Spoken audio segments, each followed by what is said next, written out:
네, 안녕하세요. 이제 말이 돌기로는 이제 신공이 우리가 체코를 통해서 우크라로 뭐 한 30억 달러 어치가 수출된다, 이 말은 많이 돌았죠. 특히 유튜브 쪽에서는 꽤 돌았습니다. 그리고 지금 미국이나 그다음에 유럽에 우크라이나 쪽에 지원할 어떤 포탄이라든지 이게 재고가 거의 바닥이 나간다, 비축 재고가. 그것도 말이 많이 돌았습니다. 이제 그런 이야기가, 그런데 제가 평소에 상당히 존중해서 보고 있는 그 영어로 되어 있는 유튜버들이 그 이야기를 하고 그게 조회수를 많이 일으키고 있습니다. 그래서 반가워서 오늘 그걸 중심으로 해서 그 이야기를 한번 다시 짚어보면서 확실히 이 우크라의 무기고는 한국밖에 없다라는 그런 얘기를 드리고 싶고요.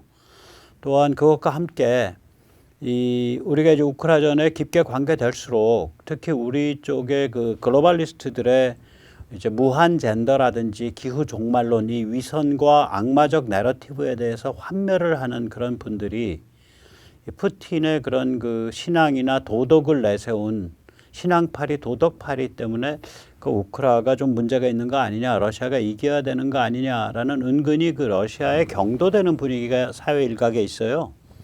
그것에 대해서도 좀 말씀을 여쭈고자 합니다. 먼저 세뇌 탈출 자율 구독료 부탁 말씀 올립니다. 아시다시피 세뇌 탈출은 광고가 잘 붙지 않습니다. 도와주시면 보다 좋은 컨텐츠로 찾아뵙는 데 커다란 힘이 되겠습니다. 다짜고짜 물류 얘기를 좀 하죠. 우리가 이제 로지스틱스라 그러면 물류인데, 이게 군사 용어에서는 물류 그러면은 우리 이제 한국말로는 좀 그 어감이 안 와닿잖아요. 군사 용어에서는 군수 병참이라고 번역하는 게 좋습니다. 아이젠하워는 이렇게 말했습니다. 전투, 대회전, 전쟁에서 이기고 지는 것은 무엇보다 군수 병참에 달려 있다. 이 대회전이라는 건 군사 용어인데요. 그랜드 캠페인이라 그러죠. 이거는 이제 그 전쟁의 그 승패를 가르는 승부처를 얘기합니다. 나폴레옹도 비슷한 얘기를 했습니다. 나폴레옹은 이렇게 말했습니다. 아마추어들은 전술을 둘러싸고 말싸움한다. 프로는 군수 병참을 둘러싸고 토론한다. The amateurs discuss tactics. The professionals discuss logistics. 이게 나폴레옹의 말입니다. 참 말 근사하게 하네요. 자, 이렇게 이제 우크라 전쟁이 이 군수 병참의 게임이 된 겁니다. 즉 누가 더 많이 물자를 제대로 제공하냐, 이것이 전쟁의 승패를 결정짓는 굉장히 중요한 요소인데, 우크라 뒤에 이제 미국 그리고 나토 국가들이 다 붙어 있어서 당연히 이제 이쪽이 훨씬 더 병참이 강한 건 맞는데, 이거를 그러나 이게 이제 이런 종류의 전쟁에 대한 병참을 준비를 안 했거든요. ISIS 공습해가지고 두들겨 패고 뭐 이런 병참만 했지, 이렇게 막 155mm 포 걸어놓고 그냥 한없이 쏘고 로켓 하이마스 걸어놓고 한없이 쏘고 이런 식의 전쟁에 대한 준비가 없었다고요. 지구상에서 유일하게 대한민국이 이걸 준비해 온 거예요, 말하자면. 그래가지고 지금 러시아는 러시아대로 지금 군수 병참이 아주 아작이 나서 사람을 뭐 30만 명을 모았다는데, 훈련 문제 있죠. 먹고 재우는 문제 있죠. 개인 장비, 이게 이제 병참이죠. 군수 병참이죠. 개인 장비 있죠. 그 다음에 이제 뭐 기갑이라든지 이렇게 부대를 편성해가지고 이제 소대화기, 중대화기, 대대화기, 연대화기, 사단화기, 뭐 군단화기, 우리로 치면 그거를 이제 내려줘야 되는데 그런 게 하나도 안 돼 있죠. 러시아가 지금 병참이 완전히 바닥을 치고 있습니다. 그래서 오늘 그 러시아 철모를 잠깐 보여드리겠습니다. 철모를 이제 까봤더니 뭐가 나오냐 보시죠. 예, 저렇게 철모를 이제 까고 있어요. 저 러시아 철모입니다. 최근 지급된. 깠더니 이제 뭐 근사하게 둥그렇게 나오겠죠. 저 천을 갖다가 이제 제끼고 나서 또 까봅니다. 뭐가 나오나. 그랬더니 뭐, 은색의 금속재가 나오네요. 근데 보니까 저게 알루미늄이에요. 저거는 저 철모는 무슨 곤봉으로 내려쳐도 그냥 그 우그러지는 철모죠. 총알을 막는 건 아니고. 저기 그 중국에서 보내준 그 철모에 그냥 일반 플라스틱이어가지고 그냥 우그러진다 뭐 이런 얘기 있죠. 그 철모가 이제 요새는 철로 안 만들고 뭐 케블라 이런 걸로 만들거든요. 가볍게 그냥 일반 플라스틱으로 해갖고 그냥 우그러진다, 뭐 깨진다 그런 얘기 있었는데, 여기는 아예 뭐 아주 고전적으로 알루미늄 판으로 만들었네요. 예, 이제 이런 상황입니다. 그래서 이제 여기서 좀 더 보면 이제 미국과 나토가 우크라이나에 줄 무기가 동이 났다. 이게 이제 악센트는 인도계 같이 들리는 악센트인데요. 상당히 그 자료가 좋고 괜찮은 데입니다. 퍼스트 포스트라는 사이트인데 그 채널인데 제가 그동안 이제 공부를 하면서 쭉 둘러보면 좋은 자료들이 잘 올라오는 그런 채널입니다. 그래서 거기서 이제 우크라이나 줄 무기 동났다는 것을 한 4꼭지로 나눠가지고 잠깐 말씀을 여쭈겠습니다. 이제 이 첫 꼭지에서 하는 말은 이때까지 미국과 나토가 우크라이나에 물건을 대줘가지고 군수물자를 대줘서 우크라이나가 싸울 수 있었는데 이게 점점 더 어렵게 되는 것 같다. 우크라이나한테 더 이상 무기를 충분히 대주는 게 힘들게 된 것 같다. 그러한 얘기입니다. 그 다음에 이제 이 두 번째 꼭지를 또 한번 들어보시죠.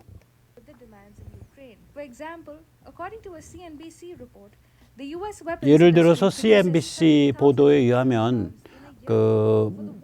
미국이 1년에 155mm 포탄을 약 3만 발을 만드는데 이 3만 발이란 숫자가 실제로 이제 우크라이나에서는 2주면은 쓴다. 그러니까 지금 이제 포탄 날리는 속도가 약 말하자면 1년에 한 75만 발, 80만 발 정도를 포탄을 소진을 하고 있다. 그러니까 3만 발 가지고는 택도 없다. 이게 이제 미국에서 저기서 만들거든요. 필라델피아, 그러니까 펜실베니아에 있는 스크랜턴이라는 데에 있는 제너럴 다이내믹스사 공장에서 만든다고 제가 말씀을 드렸죠. 그래서 거기가 속도가 안 납니다. 한국에서 받아가지 않으면 안 될 겁니다. 라고 전에 말씀드린 바가 있는데 똑같은 얘기를 CNBC가 보도를 했고 그 CNBC의 보도를 지금 이 유튜버가 다시 옮긴 겁니다. 그래가지고 지금 이것에 대해서 미 국방대학원에 있는 전문가가 이런 말을 합니다. Unless we have new production, which takes months to ramp up, we're not going to have the ability to supply. 다시 말하자면 이게 이제 몇 달이나 걸릴 수 있다. 미국의 이제 군수 산업 체제를 돌려내려면. 근데 이제 몇 달이란 시간이 없잖아요. 미국이 지금 노동력을 잘 못 구해요. 워낙 임금이 올라가고 물가가 올라가서 현장에 있는 사람들 같은 경우에 그냥 거긴 주급제도니까 한 이틀 정도 주 이틀 나와서 일하고 그 다음에 집에 뭔 일이 생겼어요. 그러고 수목금을 안 나와버려요. 그래서 이제 서플라이 체인 문제, 그러니까 공급 사설망 체인 문제가 미국이 심각합니다. 저런 상태에서 군수 공장을 급가동시켜서 그거를 공장을 넓힌다? 불가능한 일입니다. 몇 달 가지고도 안 됩니다. 저거. 한국에 올 수밖에 없어요. 155mm 포탄을 충분히 쓰려면.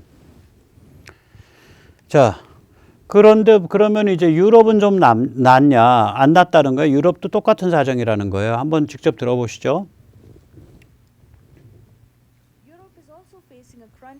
유럽도 뭐 사정이 만만치 않다. 예, 요셉 보렐이라는 이제 EU의 외무 담당자인데 저 사람 하는 말이 뭐냐면 EU가 보관하고 있는, EU가 비축해온 EU가 비축해온 무기가 완전히 동났다라고는 말을 못해도 굉장히 심하게 메마른 상태다, 재고가. 그래서 우리가 우크라이나에 충분한 물량을 댈 수 있을지 걱정된다. 뭐 그런 얘기예요. 자, 이렇게 이제 우크라이나가 전쟁을 계속하기 위한 무기는 이제 저거밖에 안 남은 거예요. 이제 한국이 이제 제대로 무기 대주면은 전쟁 계속 제대로 할 수 있는 거고 못 대주면 이제 우크라이나도 개고생하는 겁니다. 지금 그런 상태가 된 거예요. 이제 거기에 대해서 제가 굉장히 좋아하는 채널인데 크락스라고 CRUX라는 크락스라는 채널에서 이제 한국의 신궁 맨패드라 그러죠. MANPADS. 그러니까 휴대용 대공 미사일, 스팅어 같은 거. 우리 신궁이 스팅어보다 좋으면 좋았지 별로 나쁘지 않거든요. 최근 들어서 많이 개량됐어요. 탐색, 추적 이런 부분이. 그래서 그 신궁을 미국이 35억 달러어치를 사서 그거를 명의를 체코의 군수산업체 명의를 빌려가지고 그 우회적으로 우크라이나에 들어가도록 한다라는 거를 크록스가 한 4분에 걸쳐서 다루고 있습니다. 제가 그거는 너무 이제 중요한 얘기라 그 크록스 굉장히 신빙성 높은데요. 저기서 거짓말하거나 부풀리거나 과장하는 걸 본 적이 없어요. 한번 보시죠.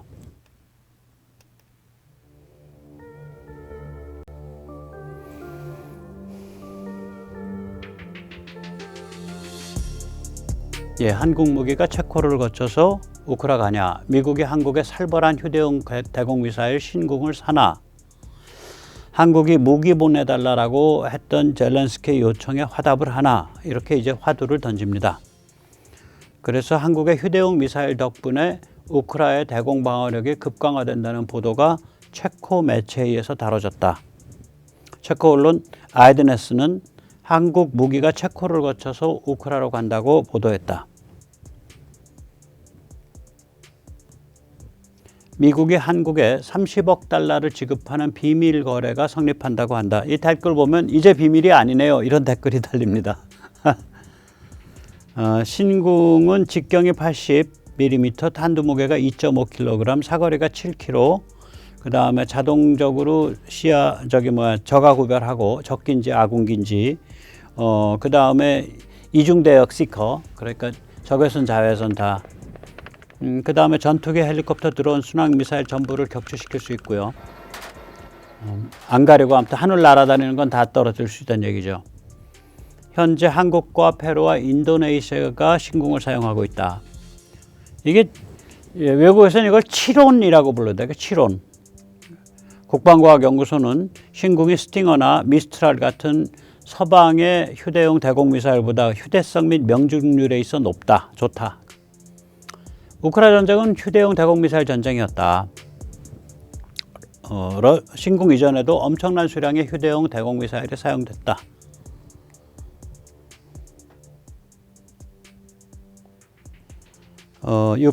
러시아 육군사령관 올렉 살루코프에 의하면 우크라 전투기의 3분의 1쯤을 러시아군이 이글라이스와 베브라 같은 휴대용 대공미사일로 격추시켰다라고 말했다. 우크라군 역시 이런 거 많이 써왔다.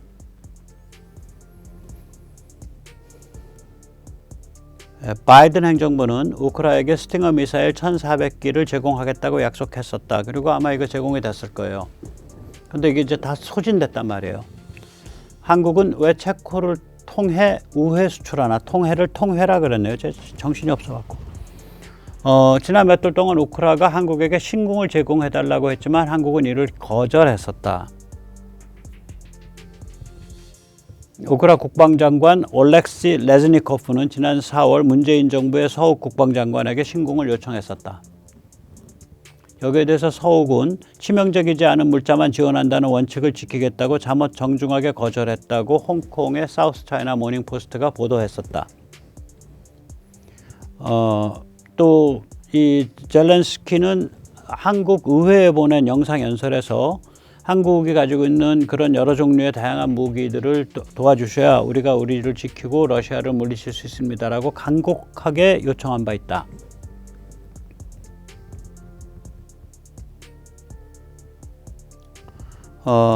우크라이나는 또한 고도 4만 미터 이하의 적 전투기와 탄도미사일을 막아내기 위해 한국에 천궁도 요청한 바 있다.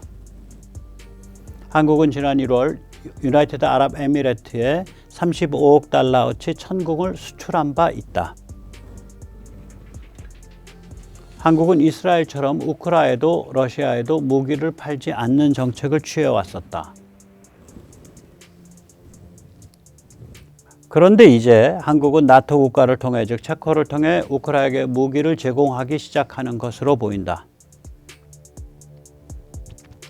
체코의 군수산업체 체스카 즈보로조프카는 구매 창구가 돼서 한국에게 이제 우크라이나에게 무기를 판 적 없다라는 plausible deniability 그 명분을 제공하는 셈이다. 그런데 그 회사의 모회사인 콜트 체코는 이런 거래 없었다라고 딱 잡아대고 있다. 또한 체코 국방장관 야나 체르노바는 그건 언론의 추측이다. 더 이상은 보안상 얘기하고 싶지 않다. 이렇게 또 딱 잡아댔다. 체코는 우크라이나에 대한 주요 무기 제공국이며 이미 1억 6천만 달러어치의 무기를 해왔다. 주목할 점은 한국은 이미 지난 8월 우크라이나에 대한 가장 중요한 무기 지원국인 폴란드와 무려 58억 달러에 이르는 무기 수출 계약을 맺었다. 예, 우리가 이제 한가운데 들어선 거예요. 이 우크라 전쟁의 한가운데 한국이 워낙 그 무게가 있어요. 절대로 이게 작은 나라도 아니고 또 그저 그런 또 중진국 또 선진국 꼬레비도 아닙니다. 특히 이 군수 산업과 그 여러 무기와 또 그 무기의 양산 체제 이런 거에 있어서 족탈불급의 뭐 세계 최정상급의 국가가 돼 있는 겁니다. 어느새 우리가 이제 살려고 발버둥 치다 보니까 그렇게 됐네요. 그래서 이제 상황이 이제 이렇게 우크라이나 전쟁 같은 희한한 상황이 펼쳐지니까 우리가 이 뜨끈뜨끈한 시비의 한 가운데에 위치하게 된 겁니다. 저는 입장이 우크라 열심히 지원하자. 제가 아까 요 크럭스에도 하나 썼어요. 댓글은 뭐라고 썼냐. 우크라 만세. 저는 한국 사람입니다. 우리 정부가 우크라에게 한국에서 생산되는 다양한 무기를 엄청나게 공짜로 혹은 공짜에 가까운 가격으로 지원할 수 있기를 바라봅니다만 우리 처지가 그러지 못합니다. 우리는 지구에서 가장 위험한 지역에 살고 있습니다. 우리의 이웃은 러시아, 북한, 중국입니다. 따라서 우리에게는 우크라이나한테 무기를 판 적 없다라고 잡아뗄 수 있는 명분이 필요합니다. 아무튼 우크라이나 사람들을 위해서 기도하겠습니다. 감사합니다. 그렇게 썼어요. 저는 그런 마음입니다. 이 전쟁은 러시아와 푸틴을 끝장내야 되는 전쟁입니다. 상황이 그렇습니다. 자, 이제 이런 상황에서 북한이 도발을 하죠. 그래서 북한 도발은 그냥만 보면 안 됩니다. 저 오른쪽에 혓바닥 길게 뽑아져 있는 사람을 잡아가는데 저게 이제 혓바닥 물고 자살할까봐 입에다가 뭐 물린 걸 겁니다. 1968년이죠. 울진 삼척 공비죠. 113명을 사살했고 7명을 생포했습니다. 왜 느닷없이 공비가 침투했을까요? 그때 이제 김신조는 또 김신조대로 1.2.1 사태로 침투하고 그럴 때죠. 저게 우리가 그 베트남에 참전한 것과 관계가 있습니다. 우리가 베트남에 참전을 하니까 이제 그 중국과 러시아가 북한을 시켜서 도발을 시킨 겁니다. 너희 참전하면 남북 간에 전쟁이 일어날 수 있어. 그것과 상관없이 우리는 의연하게 참전을 계속했습니다. 자, 지금 똑같은 겁니다. 우크라 전쟁에 한국이 무게를 싣게 되니까 북한을 시켜서 도발을 한 겁니다. 중국과 러시아가 너희 우크라에 무기 지원하면 우리가 팔 거야. 북한 시켜서. 그래서 로널드 레이건호가 달려온 거고, 그래서 로널드 레이건호가 다시 회항을 하는 겁니다. 한국이 세계 군사 지정학의 가장 뜨거운 포인트에 지금 서 있는 상태입니다. 이거는 운명입니다. 선택이 아닙니다. 이걸 피한다고 피해지는 게 아닙니다. 그러니까 피해서 우리가 따뜻하고 안전한 그러한 처신을 해야죠. 그건 간첩이거나 혹은 울보가 할 소리입니다. 정상적인 냉정한 판단을 하는 사람이라면 그런 말을 하면 안 됩니다. 자, 간첩이 감추고 싶은 진실이 하나 있습니다. 이건 뭐냐면은 북한은 겁에 질린 중국 꼬붕이다. 북한은 중국 꼬붕이에요. 동시에 겁에 질려 있습니다. 이 간첩이 퍼뜨리는 인식, 이게 이제 KBS 뉴스 오늘자인데요.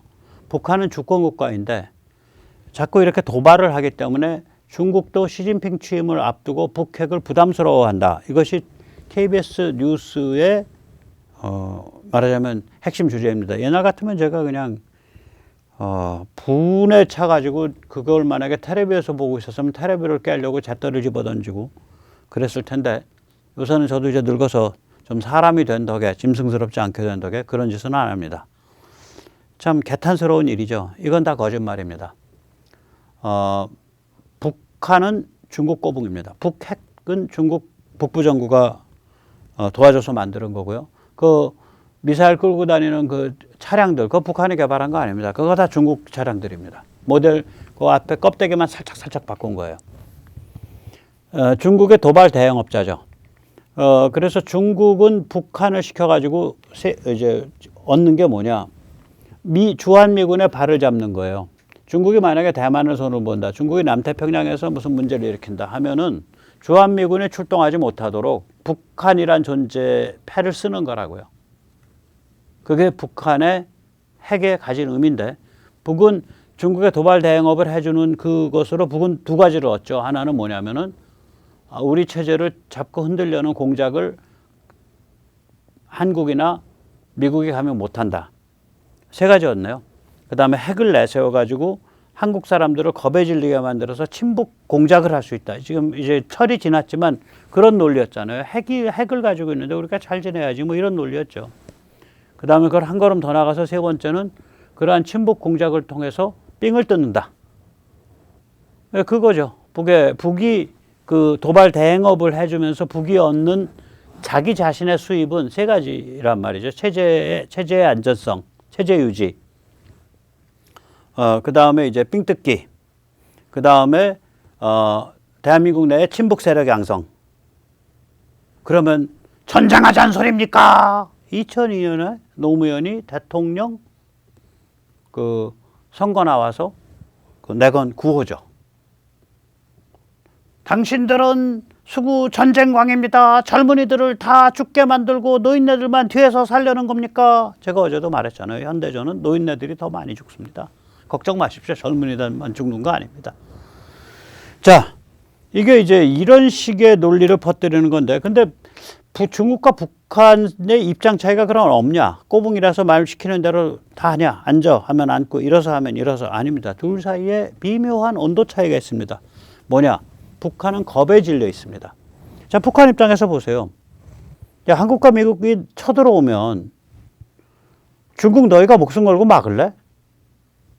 제가 이거 계산을 두들겨 봤거든요. 어떤 계기가 있어가지고 명분을 잡고 한국과 미국이 북한을 접수하러 올라갔다. 중국 감히 못 들어와요. 감히 못 들어와요.